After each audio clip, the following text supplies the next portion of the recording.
So how does this quality score affect the way the auctions run? What we do is we have a concept of ad rank. And ad rank is going to be the bid of the advertiser times the quality of the ad.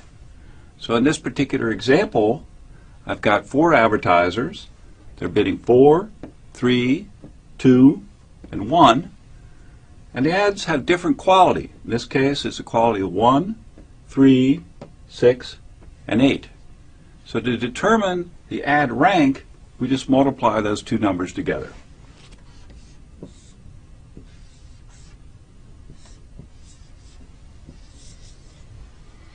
And then what we do is we rank the ads by the ad rank. So the best performing ad here is 12. Second best is this ad at 9. Third best is this ad. And up here, the advertiser is bidding 4 has such a low quality that it doesn't get shown at all. So now we know how the ads are ranked. How much do I actually pay for a click?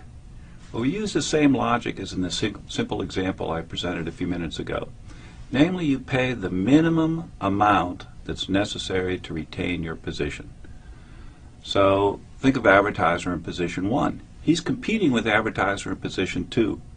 And the amount that advertiser 1 has to pay is determined by, here's the price he has to pay, here's the quality of advertiser 1, is going to be just enough to beat advertiser 2, who bids B2 and has quality level Q2.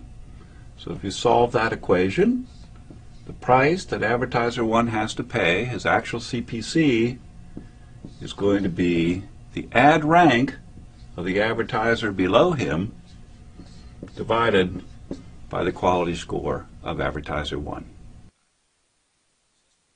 So let's see how this works in a slightly more complicated example. Here we've got 3 advertisers, and they're each bidding the same price. So we've got max bid is $4 for each of them. But they have different qualities. In this case, the quality is 8, 6, and 3. So the ad rank is determined by multiplying the bid times the quality to give us ad ranks of 3, 32, 24, and 12. So what determines the price? Well, the price is going to be the ad rank of the advertiser below divided by the quality score of the given advertiser. So in this particular case, it's going to be 24 divided by 8, or 3. In this case, it's going to be 12 divided by 6, or 2. And finally, for the last advertiser, in this example, there's no advertiser below the last advertiser, so the price this person ends up paying per click is just the minimum price that's determined for that auction. We can use this example to illustrate an important point. What happens if an advertiser increases their quality score by having, for example, a more relevant ad? Well, take advertiser 1. Suppose his quality score goes up to 10. Then his ad rank is going to go up to 40. What happens to his price, the price that he has to pay per click? That goes down to $2.40. So by increasing your quality score, you can decrease the price that you have to pay per click. So why do we use ad rank in this way? We'll go back to the ecosystem that I talked about at the beginning. Makes users happier because users get to see more relevant ads. Makes the advertisers happier because the advertisers are showing more relevant ads, ads that are more likely to get results from the viewers. And it makes Google happy because with happy users and with happy advertisers, we get more people using our system. I hope that this discussion has helped demystify the Google ad auction. If you have any further questions or want to see additional material, go to adwords.google. Hi, I'm Hal Varian. I'm the Chief Economist here at Google, and today I want to talk with you a bit about how the ad auction works. So to make a successful auction, we have to reconcile the interests of three parties. And those parties are the advertiser, the user, and Google. The advertiser wants to show relevant ads so that users click on them. The users want to see relevant ads. They don't want to be bothered with spam or other irrelevant material. And Google wants to make a good experience for both the advertisers and the users so they come back and use our services in the future. Now that we understand the motivation of the players, we can look at how their actions are reconciled in the auction. So I'm going to do a very simple example to start with. It's a case where there are 3 slots, so 3 positions where ads could appear, and there's 4 bidders who are competing for those slots. What happens is every time a query is made on Google, we run an auction. And the auction is an auction for clicks. So advertisers only have to pay when they receive a click. In this particular case, we have our 4 advertisers with different bids, 4, 3, 2, and 1. And the ads are ordered in terms of those bids. Highest bidder gets the first position, second highest bidder the second position, and so on. They don't have to pay their bid when they receive a click. They only have to pay the bid of the advertiser below them. So in this particular case, we have the first advertiser bidding $4, but they only have to pay $3, which is the bid of the second highest advertiser. Same thing for advertiser 2 and for advertiser 3.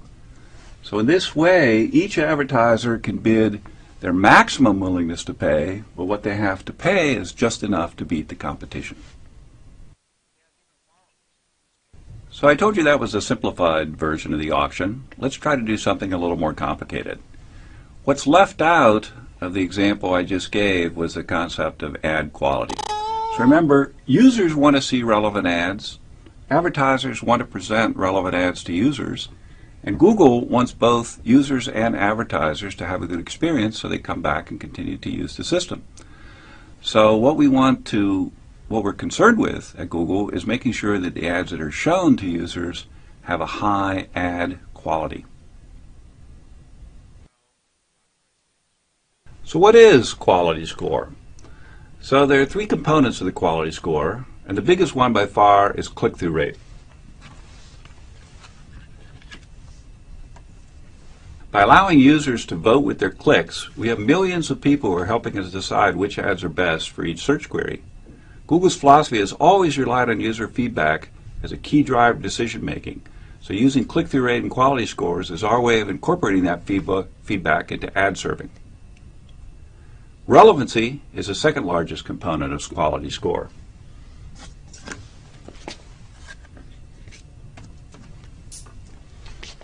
Both the relevancy of a keyword to the ads as well as to the user's search query.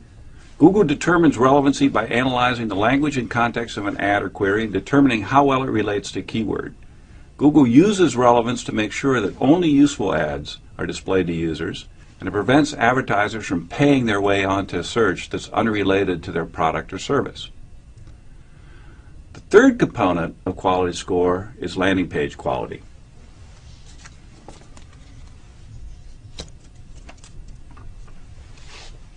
An ad is only useful to a user if the landing page that it leads to helps them find the information they're looking for. A high-quality landing page should have relevant, original content, be easily navigable with quick load times, a minimum pop-ups or pop-unders, and be transparent about the nature of your business, how your site interacts with a visitor's computer,